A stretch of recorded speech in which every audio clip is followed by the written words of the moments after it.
अस्सलाम वालेकुम, मैं हूँ तहमीना यासिर, क्लिनिकल साइकोलॉजिस्ट। खुश रहिए, मुस्कुराते रहिए, because you deserve a better life. आज मैं एक बहुत अहम मौजू पर बात करूँगी। आपने देखा है कि इस्लामाबाद में भी एक बहुत बुरा वाक़या हुआ। इससे पहले भी हम देखते हैं कि कहीं पर कोई हस्बैंड अपनी बीवी को मार देता है, कहीं पर कोई इंसान जो है अपने किसी रिश्तेदार को नुकसान पहुंचाता है। ये डोमेस्टिक वायलेंस या ये अब्यूज़ वाला बिहेवियर जो है, इसके बारे में आज हम बात करेंगे। इसमें बात तो हम बहुत से हवालों से कर सकते हैं। आज की वीडियो पर मैं आपको बताऊंगी कि अब्यूज़ का साइकिल क्या होता है। यानी अब्यूज़ जो होता है वो एक दिन एक ही वक्त पर एकदम से नहीं हो जाता, बल्कि उसका एक साइकिल होता है, स्टेप बाय स्टेप प्रोसेस होता है। आहिस्ता आहिस्ता ऐसे हालात बनते हैं कि वो बिहेवियर नज़र आना शुरू हो जाता है जो कि बहुत नुकसानदेह होता है, जिसको हम एब्यूज़िव बिहेवियर कहते हैं, जो दूसरे के लिए तकलीफ़ देह होता है। अगर आप मेरे चैनल पे नए हैं तो सबसे पहले मेरे चैनल को सब्सक्राइब करें और बेल आइकन को प्रेस करें ताकि आपको हर वीडियो की नोटिफिकेशन मिलती रहे। अब्यूज़ के साइकिल में सबसे पहला फेज़ जो होता है वो उसको कहते हैं हनीमून पीरियड, जिसको हम नॉर्मल हालात या अच्छे हालात कहते हैं। उसमें जो अब्यूज़ करने वाला है और जो जुल्म बर्दाश्त करने वाला है, जिनको हम जालिम और मज़लूम कहेंगे। जो जालिम है उसके कुछ बिहेवियर्स होते हैं, कुछ रवैये होते हैं। इसी तरह से जो मज़लूम होता है उसके भी कुछ रवैये होते हैं। जालिम और मज़लूम जो हैं ये हस्बैंड और वाइफ भी हो सकते हैं, ये सास और बहू भी हो सकते हैं, ये माँ बाप और बच्चे भी हो सकते हैं, ये कोई भी दो लोग हो सकते हैं जिनमें से एक डोमिनेट कर रहा है और एक जो है वो बर्दाश्त कर रहा है दूसरे को। हनीमून पीरियड में जब कोई मामला होता है, कोई मसला होता है, तो जो जालिम है उसका रवैया होता है कि वो फ़ौरन माफ़ी मांग लेगा, फ़ौरन सॉरी कर देगा, या उसको कहेगा कि अच्छा देखो उसकी वजह से मैंने ऐसा किया, उसने मेरे साथ ये किया था जिसकी वजह से मेरा मूड ख़राब हो गया। इसी तरह कई दफ़ा वो रोना शुरू कर देते हैं, अपनी परेशानियों की वजह दूसरे लोगों को बताते हैं और आइंदा ना करने का वादा कर लेते हैं। इसके साथ साथ वो मज़लूम को इस बात का एहसास दिलाते हैं कि देखो मैंने तुम्हारे लिए क्या क्या कुछ नहीं किया। ये सारे रवैये जो हैं इनका असर मज़लूम पर होता है और वो सोचता है कि हाँ वाकई मेरे साथ तो इसने बहुत अच्छा सलूक किया है, ये मेरा बहुत ख्याल रखता है। कभी कभी कोई मसला होता है तो कोई बात नहीं, मैं मान जाती हूँ। हर दफ़ा मामला होने के बाद वो पुरुमीद हो जाता है, अलग होने का नहीं सोचता, ना ही ऐसा सोचता है कि दूसरे लोगों को इन्वॉल्व किया जाए और ना ही ये सोचता है कि कोई लीगल एक्शन लिया जाए। ऐसी सूरत हाल में मज़लूम जो है वो खुश रहने के मौके तलाश करता है, सोचता है कि मुझे कौन कौन सी चीज़ें ऐसी मिल रही हैं जिन पे मुझे खुश होना चाहिए।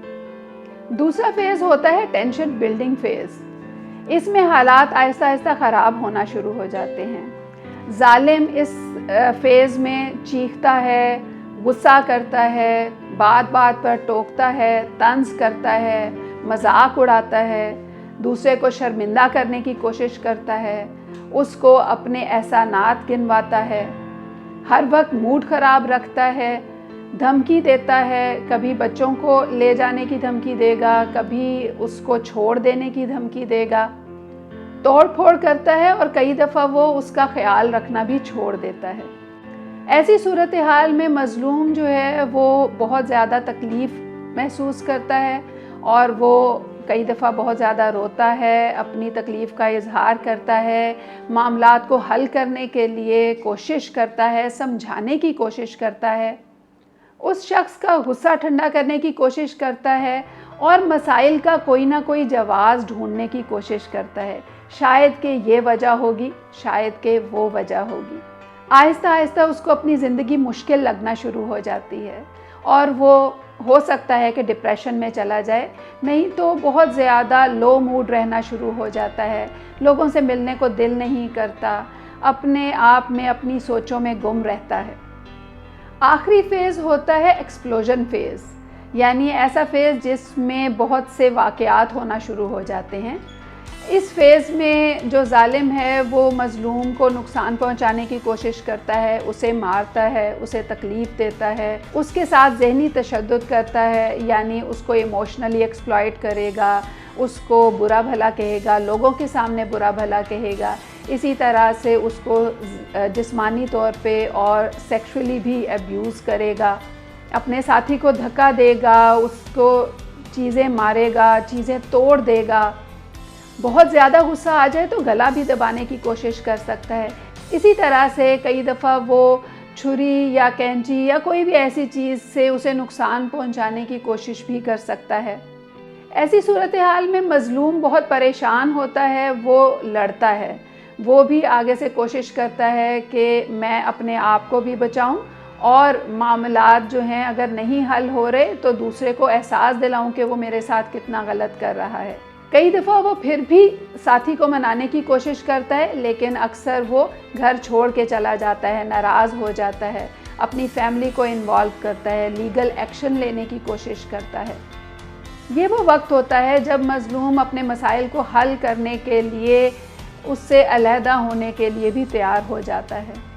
ایسے وقت پر اگر مظلوم الگ نہ ہو تو وہ بہت نقصان اٹھا سکتا ہے، یعنی اس وقت پر اگر مظلوم پھر ظالم کے ساتھ ہی موجود ہے تو وہ ظالم جو ہے اس کو مار بھی سکتا ہے، اس کے ساتھ کوئی بھی حرکت کر سکتا ہے۔ تو آج میں نے آپ کو بتایا ہے کہ یہ 3 فیزز ہیں جن سے گزر کر کوئی بھی معاملہ اس حد تک پہنچتا ہے کہ ایک شخص دوسرے کو مارنے لگے، تکلیف پہنچانے لگے یا لیگل کاموں کی طرف جانا پڑ جائے۔ تو جب آپ یہ سمجھیں کہ آپ پہلے فیز پر ہیں تو آپ نے اس فیز پہ ہی کوشش کرنی ہے، اس لیے کہ وہی فیز ہوتا ہے جس میں آپ خود سے کوشش کر سکتے ہیں۔ آپ کی کوشش جو ہے وہ آپ کے اپنی ذات کے حوالے سے بھی ہوگی اور اپنے ساتھی کے حوالے سے بھی ہوگی۔ اس کے لیے آپ تھیراپی سیشنز لے سکتے ہیں، گائیڈنس لے سکتے ہیں۔ اگر آپ سیکنڈ سٹیج پر آ گئے ہیں تو اس وقت پر آپ کو فیملی کی سپورٹ کی ضرورت ہے، آپ کو اپنی فیملی سے بات کرنی چاہیے تاکہ وہ آپ کو سپورٹ کریں اور آپ کو ایک بہتر راستہ دکھائیں، سولوشن نکالیں آپ کے مسائل کا۔ اور اگر تھرڈ سٹیج آ چکی ہے تو پھر آپ وقت بالکل ضائع نہ کریں اور فوراً اس گھر سے چلے جائیں اور اپنے آپ کو بچانے کی کوشش کریں، کہیں بہت بڑا نقصان نہ ہو جائے۔ اس ساری صورتحال میں سب سے اہم یہ ہے کہ آپ کو پتہ ہونا چاہیے کہ آپ کس طرح کے مسائل کا شکار ہیں اور آپ کو یہ بھی پتہ ہونا چاہیے کہ ان کا حل کس طرح سے نکلے گا۔ اس کے ساتھ ہی مجھے اجازت دیجیے۔ اللہ حافظ۔